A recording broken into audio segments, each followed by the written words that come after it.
JBNN will keep you informed. I'm Michelle Jones. Before we get into the news, please remember to like, subscribe, leave a comment, and share the news with someone today. Now onto the news.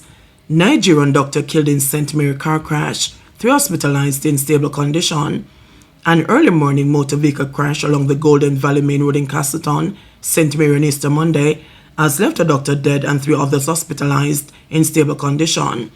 The deceased has been identified as 36-year-old Obon Eti. The deceased has been identified as 36-year-old Obon Eti, a man of Nigerian descent of Onotobe in the parish. Eti was a passenger in a blue Honda-Fit motor car with 3 other doctors aboard, traveling from Kingston towards Onotobe when the driver swerved to avoid a collision with an oncoming vehicle. Eti was a passenger in a blue Honda-Fit motor car with 3 other doctors aboard, traveling from Kingston towards Onotobe when the driver swerved to avoid collision with an oncoming vehicle, hit an embankment, and plummeted into a precipice. The vehicle then came to rest on the embankment of a river, the police said. The incident happened at about 5:50 a.m.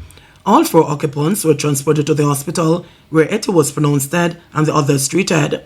Senior medical officer for the Onotobe Hospital, Dr. Glenton Strawn, said that the Onotobe Hospital family is in shock and mourning following the loss of their colleague. Grief counseling has started and will continue over the week to guide us through this difficult time, Dr. Strawn said. The doctors who are in stable conditions are said to have been attached to the obstetrics, general surgery and internal medicine departments for the past 3 to 6 months. Meanwhile, the doctor who succumbed to his injuries was attached to the internal medicine department since March of this year. Man killed in hit and run in Portmore. The police are searching for the driver of a motor car which was involved in a fatal hit and run along Municipal Boulevard in Portmore, St. Catherine, on Sunday night. The victim has been identified as 28-year-old Gavin Blake of Warren River District, Steertown, St. Anne. Reports are that about 10:15 p.m., Blake was walking along the roadway in Greater Portmore when he was hit by a white motor car which did not stop. Blake was assisted to the Spanish Town Hospital where he succumbed to his injuries. The Portmore Traffic Department is investigating the matter. Man found dead with arms severed after Portmore gun attack, another hospitalized. Detectives assigned to the St. Catherine South Police have launched an investigation into the death of an unidentified man who was found with his arm severed following a gun attack in Portmore on Sunday. A 23-year-old man of a Kingston address was also injured in the incident and remains in hospital. Reports are that at about 5:20 a.m., the police were called to a scene along Germain Road in Portmore, where both men had reportedly been shot by unknown assailants multiple times. The men were taken to hospital, where one was pronounced dead and the other hospitalized. The Bridgeport Criminal Investigations Branch is probing. Teen drowned while rescuing girl from Strong River current. The 15-year-old student who drowned in the Swift River in Portland on Sunday had jumped in to save a girl who was struggling against a strong current, further reports have indicated. Zidane Wilson, a student of Spanish Town High School in St. Catherine, was reportedly on a trip when he drowned near a quarry at Canewood, Hobe in the parish, at about 1 p.m. on Sunday. Wilson was at the river at a family function when a girl got into difficulties by the strong current in the river, and he jumped into the river and was pushing the girl to safety when he was taken away by the strong current, the police said.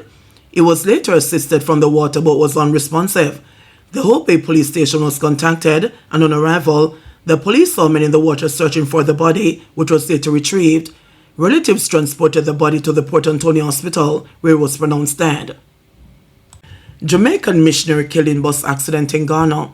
Heather Dillon, 67, a Jamaican missionary on a tour of duty in Ghana, was among 3 people killed in a bus accident in rural Ghana last week. Dillon, who is a motorist in St. Anne, had been doing missionary work in Ghana as a training facilitator since last October. She was traveling from the city of Tamale to Kumasi when the private bus with 15 passengers was overtaking other vehicles on a narrow road and crashed. 2 other missionaries from Sierra Leone and Ghana also died in the accident. Dillon worked for Operation Mobilization OM, a global Christian organization committed to sharing the gospel and serving communities in need worldwide. She had previously worked for several years for the same organization in South Africa. Dillon's unexpected passing has devastated the OM family across the globe, as well as her own family, and countless others were impacted by her ministry. St. Mary police recover motor vehicle stolen in St. Anne. The St. Mary police on Friday recovered a motor vehicle that was reportedly stolen in Runaway Bay, St. Anne. The police say the recovery is part of ongoing investigations into a motor vehicle stealing ring operating across the country. The 2014 Toyota Voxy, owned by a female, was sold at a property in Prospect, St. Mary, partially scrapped. The case is under investigation. Residents with information are urged to report suspicious activities by contacting the St. Mary Police at 876-333-9530, Crime Support 311, or the nearest police station. Court denies man's request to change guilty plea. Sentencing for death by dangerous driving set for May 30. A man who previously pleaded guilty to causing death by dangerous driving is to be sentenced next month after the Supreme Court refused his application to change his plea. Christopher Gordon was accused of causing death by dangerous driving in relation to a May 6, 2021 crash in which a woman was mowed down by the vehicle he was driving. Verona Nelson died in the incident near Andrews Memorial Hospital on Hope Road, St. Andrew. Gordon pleaded guilty on March 12 last year to causing death by dangerous driving, but 6 months later, on September 25, he filed an application asking the court to use its discretion and allow him to change his plea from guilty to not guilty and that the matter be set for trial. Gordon argued, among other things, that his guilty plea was equivocal and involuntary as he did not appreciate the elements of the offense to which he pleaded guilty. He also indicated that he was subject to such pressure that there was no genuinely free choice between guilty and not guilty. His application also indicated that he was not properly advised on the implications of such a plea and its effects on his livelihood. The applicant also argued that if the guilty plea is accepted, he would be deprived of a good and reasonable defense with a high likelihood of success, which would breach his constitutional right to a fair trial. In considering the application, Supreme Court Judge Justice Lisa Palmer Hamilton ruled that Gordon's plea was unequivocal and voluntary, and there was nothing to suggest that he did not appreciate the elements of the offense to which he pleaded guilty. Justice Hamilton also ruled that there would be no breach of his constitutional right to a fair trial, as at the time of his guilty plea, he was aware of the nature and particulars of the offense. Gordon is to be sentenced on May 30. St. Andrew man dies after falling from a roof. The St. Andrew South Police are investigating a case of death by misadventure after a man fell from a roof and died on Sunday. The deceased has been identified as 28-year-old Mason Tremaine Johnson of Norbrook Road, St. Andrew. At about 4:20 p.m., a piece of steel reportedly pierced Johnson's head after he fell from a roof along Norbrook Road. He was taken to the Kingston Public Hospital where he succumbed to his injuries. The Constant Spring police are investigating. Council raises alarm over confusion involving police uniforms. Waterford Division Councillor Fenley Douglas is urging the government to reintroduce a distinct and protect uniform for members of the Jamaica Constabulary Force, JCF, amid what he claims is growing public confusion caused by the widespread use of blue denim attire by multiple agencies. Speaking at last Thursday's monthly meeting of the St. Catherine Municipal Corporation, Douglas highlighted the increasing difficulty citizens face in distinguishing between police personnel and other uniform groups who also wear blue denim.